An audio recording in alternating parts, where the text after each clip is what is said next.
तो स्वागत है आप सभी का करंट अफेयर्स के आज के नए सेशन में। आज 20 जून 2020 को जितने भी इम्पोर्टेंट फैक्ट हैं, जो क्वेश्चंस हैं, वो डिस्कस करेंगे आज के सेशन में। ठीक है, देखिए फर्स्ट क्वेश्चन से ही, भारत और चीन के सैनिकों के मध्य किस घाटी में झड़प हुई है। देखिए ये हाल ही में झड़प हुई है। अभी आपके दिमाग में ये क्वेश्चन आना चाहिए कि झड़प क्यों हुई। देखिए झड़प होने का कारण क्या है, क्योंकि बॉर्डर पे जाहिर सी बात है, बॉर्डर पे कोई भी मिलिट्री रहेगी, कोई भी सैनिक जवान रहेंगे तो वहां पे वो हथियार लेस होते हैं और जाहिर सी बात है आमने सामने से गोलियां चलनी चाहिए, लेकिन यहाँ पे गोलियां नहीं चली और झड़प हुई है। ये झड़प क्यों हुई है, तो देखिए भारत और चीन में युद्ध हुआ था 1962 में। 1962 में जो युद्ध हुआ था, उस युद्ध के बाद में एक समझौते के तहत जो वहां का भारत और चीन का जो लद्दाख के अंदर बॉर्डर है, लद्दाख में जो बॉर्डर है, वहां पे जो भी मिलिट्री के जो जवान हैं वो आपस में बात करेंगे तो बिना हथियार के बात करेंगे। ठीक है, हथियार उन साथ में कैरी करना वहां पे अलाउ नहीं है। किसके तहत? उस समझौते के तहत। ठीक है, तो अभी जो ये झड़प हुई है वो कहां पे हुई है, तो गलवान घाटी, गलवान घाटी है। ठीक है, गलवान घाटी है लद्दाख में, वहां पे ये झड़प हुई है और उस झड़प में हमारे 20 आर्मी के जवान शहीद हुए हैं। ठीक है, उनके इसके अलावा चीन के भी कुछ जवान मारे गए हैं, लेकिन चीन ने उनकी संख्या डिस्क्लोज नहीं की है। ठीक है, तो गलवान घाटी में ये झड़प हुई है जो कहां पे है, लद्दाख में। नेक्स्ट क्वेश्चन देखिए, उत्तर प्रदेश सरकार ने शहीद आश्रितों को दी जाने वाली अनुग्रह राशि को बढ़ाकर कितना किया है। तो जो उत्तर प्रदेश गवर्नमेंट है उसके अनुसार पहले जो शहीद आश्रितों को रकम दी जाती थी वो 25 लाख रुपए दी जाती थी। ठीक है, पहले 25 लाख रुपए दिए जाते थे, लेकिन अब इसे बढ़ाकर 50 लाख कर दिया गया है। तो उत्तर प्रदेश सरकार ने हाल ही में ये फैसला किया है कि जो शहीद के जो परिवार वाले हैं, जो आश्रित हैं, उनको सहायता के रूप में या अनुग्रह राशि के रूप में 50 लाख रुपए की रकम दी जाएगी। ठीक है, अब उत्तर प्रदेश की बात है तो उत्तर प्रदेश की राजधानी क्या है, लखनऊ है। यहाँ के मुख्यमंत्री कौन है, तो योगी आदित्यनाथ उत्तर प्रदेश के मुख्यमंत्री हैं।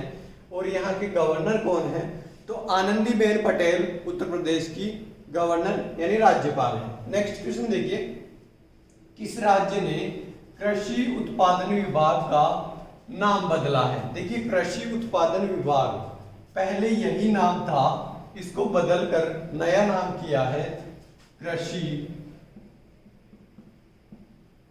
उत्पादन एवं किसान कल्याण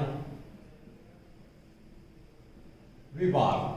नया नाम बदलकर ये किया है कृषि उत्पादन एवं किसान कल्याण विभाग। और ये परिवर्तन किस राज्य ने किया है, तो Jammu Kashmir.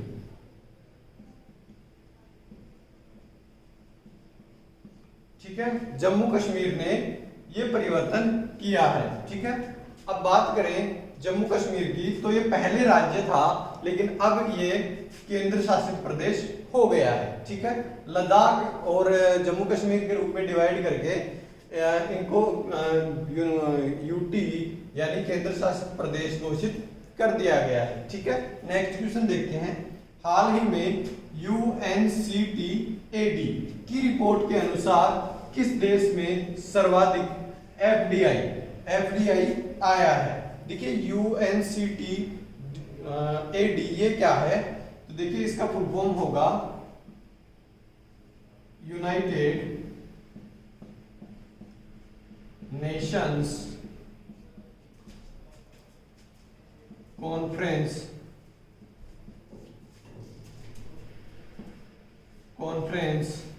On trade and development. ठीक है, इसका फुल फॉर्म क्या है, तो United Nations conference on trade and development. ये जो संस्था है ये यूएनओ के अंडर काम करती है। ठीक है, और इसकी स्थापना कब हुई, तो 1964 में। 1964 में इसकी स्थापना हुई और इसका मुख्यालय जो है वो जिनेवा स्विट्जरलैंड में है। ठीक है, तो इसने एक रिपोर्ट जारी की है जिसके आधार पर एफडीआई का फुल फॉर्म क्या है, तो फॉरेन डायरेक्ट इन्वेस्टमेंट, जो भी विदेशी निवेश है वो सर्वाधिक किस देश में हुआ है, तो उसकी रिपोर्ट जारी की है। उसके अनुसार सर्वाधिक जो एफडीआई आया है वो अमेरिका, कहां पे आया है, तो अमेरिका में सर्वाधिक एफडीआई आया है, ये आपको याद रखना है। ठीक है, नेक्स्ट क्वेश्चन देखिए, किस राज्य ने हाल ही में आईटीआई के लिए डिजिटल पाठ्य सामग्री लॉन्च की। देखिए आईटीआई जो है उसके लिए डिजिटल जो पाठ्य सामग्री वो लॉन्च की गई है। क्यों की गई है, तो कोविड-19 की वजह से, जैसे आपको पता है सभी जो शिक्षण संस्थान हैं वो सभी नहीं खुल पा रहे हैं, सभी बंद है, तो इस वजह से पढ़ाई को कंटिन्यू रखने के लिए आईटीआई के लिए डिजिटल पाठ्य सामग्री लॉन्च की है। तो किस राज्य ने की है, तो गुजरात राज्य ने ये डिजिटल पाठ्य सामग्री लॉन्च की है। ठीक है, नेक्स्ट क्वेश्चन देखते हैं। देखिए नेक्स्ट क्वेश्चन, किस बीमा कंपनी ने देश की पहली ड्रोन कवर पॉलिसी लॉन्च की है। ठीक है, तो ड्रोन कवर पॉलिसी क्या है, जैसे आप जो ड्रोन कैमरा आता है, ड्रोन कैमरा यदि आपके पास हो तो उसका आप इंश्योरेंस करवा सकते हैं। ये पॉलिसी अभी हाल ही में किस कंपनी ने लॉन्च की है, तो एचडीएफसी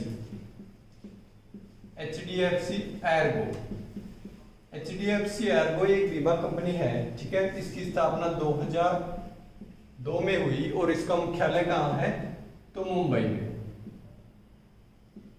एचडीएफसी एर्गो ने ये ड्रोन कवर पॉलिसी अभी हाल ही में लॉन्च की है। नेक्स्ट क्वेश्चन देखिए, चौथे एशियाई पैरा गेम्स 2021 की मेजबानी कौन करेगा।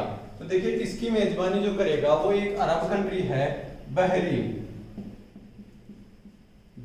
अरब कंट्री है, वो एक एशियाई पैरा गेम्स 2021 है उसकी मेजबानी करेगा। ठीक है, अब बहरीन की बात है तो बहरीन की राजधानी क्या है, तो मनामा बहरीन की राजधानी है और यहाँ के प्रधानमंत्री कौन है, तो खलीफा बिन सलमान अल खलीफा बिन सलमान अल खलीफा यहाँ के प्रधानमंत्री हैं और यहाँ की राजधानी है मनामा। और एशियाई पैरा गेम्स 2021 है उसकी मेजबानी कौन करेगा, बहरीन। ठीक है, नेक्स्ट क्वेश्चन देखिए, केंद्र सरकार ने गरीब कल्याण रोजगार योजना किस राज्य से शुरू की है। देखिए गरीब कल्याण रोजगार योजना जो है वो प्रवासियों और जो ग्रामीण क्षेत्र है उनमें गरीबों को रोजगार के अवसर प्रदान करने की एक योजना है जो केंद्र सरकार ने शुरू की है। ठीक है, ये योजना जो है वो कुल 6 राज्यों के लिए कार्य करेगी। ठीक है, तो 6 कौन कौन से राज्यों के लिए कार्य करेगी, तो देखिए बिहार, एमपी, मध्य प्रदेश, ठीक है, यूपी, उत्तर प्रदेश, झारखंड, उड़ीसा और राजस्थान। 6 राज्यों में ये काम करेगी और जिस राज्य से इसकी शुरुआत की गई है उस राज्य का नाम क्या है, बिहार से इस योजना की शुरुआत की गई है और ये योजना 6 राज्यों में कार्य करेगी। 6 राज्य कौन कौन से हैं, तो बिहार, मध्य प्रदेश, उत्तर प्रदेश, झारखंड, उड़ीसा और राजस्थान। ठीक है, नेक्स्ट क्वेश्चन देखिए, किस राज्य ने 18 जून को मास्क दिवस के रूप में मनाया। अब मास्क दिवस के रूप में क्यों मनाया है, तो कोविड-19 यानी कोरोना वायरस को लेकर जागरूकता फैलाने के लिए ये मास्क दिवस मनाया गया है। तो किस राज्य ने मनाया है, तो कर्नाटक ने 18 जून को मास्क दिवस के रूप में मनाया है। ठीक है, कर्नाटक आप जानते हैं, पहले भी मैं बता चुका हूं। कर्नाटक की राजधानी क्या है? तो बेंगलुरु। बेंगलुरु कर्नाटक की राजधानी है। और यहाँ के मुख्यमंत्री कौन है? तो बीएस येदियुरप्पा। बीएस येदियुरप्पा यहाँ के मुख्यमंत्री हैं, ठीक है। और वजुभाई वाला, वजुभाई वाला कौन है? तो यहाँ के राज्यपाल हैं। नेक्स्ट क्वेश्चन देखिए, हाल ही में आईएमडी के विश्व प्रतिस्पर्धा सूचकांक में शीर्ष देश है। देखिए आईएमडी जो है वो एक संस्था है, एक अंतरराष्ट्रीय संस्था है जो विश्व के कुछ देशों की टोटल 63 देश इसकी सूची में शामिल हैं, जिनकी एक ये सूची जारी करता है। और उस सूची में उस देश की जो प्रतिस्पर्धा का जो सूचकांक है उसका आकलन किया जाता है, ठीक है। अब ये प्रतिस्पर्धा का जो सूचकांक है ये किस आधार पर आंका जाता है? तो उस देश की जीडीपी, उसका डेवलपमेंट, उसमें जो जॉब्स वगैरह के जो अपॉर्चुनिटीज हैं, जितने भी जीडीपी है, टोटल सभी चीजों को देखा जाता है इकोनॉमिकली, सामाजिक दृष्टि से, ठीक है। तो इन 63 देशों की जो सूची है उसमें शीर्ष देश जो रहा है वो रहा है सिंगापुर, ठीक है। सिंगापुर इसमें शीर्ष देश रहा है। और इसमें भारत का स्थान कौन सा रहा है? तो 43वां स्थान इसमें भारत का रहा है, ठीक है। तो ये आज का अपना करंट अफेयर्स का सेशन था, ठीक है, जिसको अपन ने डिस्कस किया। अब एक पिछले जो सेशन था उसमें एक त्रुटि हो गई थी, उसको मैं क्लियर करना चाहता हूँ। वो त्रुटि क्या थी? तो मैंने आपको बताया था कि अभी हाल ही में कुछ देशों में हाई कमिश्नर और एम्बेसडर नियुक्त किए गए हैं, ठीक है। तो जो मैंने बता दिया था कि फिनलैंड में राहुल श्रीवास्तव को वहाँ का भारत का राजदूत नियुक्त किया गया है, बाय मिस्टेक हो गया था, बट ऐसा नहीं है। रवीश कुमार को फिनलैंड में भारत का राजदूत नियुक्त किया गया है। और राहुल श्रीवास्तव को कहाँ किया गया है? तो रोमानिया में राहुल श्रीवास्तव को भारत का राजदूत नियुक्त किया गया है। तो ये कुछ त्रुटि थी जो पिछले सेशन की, वो मैंने क्लियर कर दिया है आपको, ठीक है। आप ध्यान रखा करें ऐसी चीजों का, कभी कभार गलती हो जाती है, ठीक है। तो इस सेशन को अपन यहीं समाप्त करते हैं, ठीक है। अब तो पढ़ते रहिए और आगे बढ़ते रहिए। Thank you.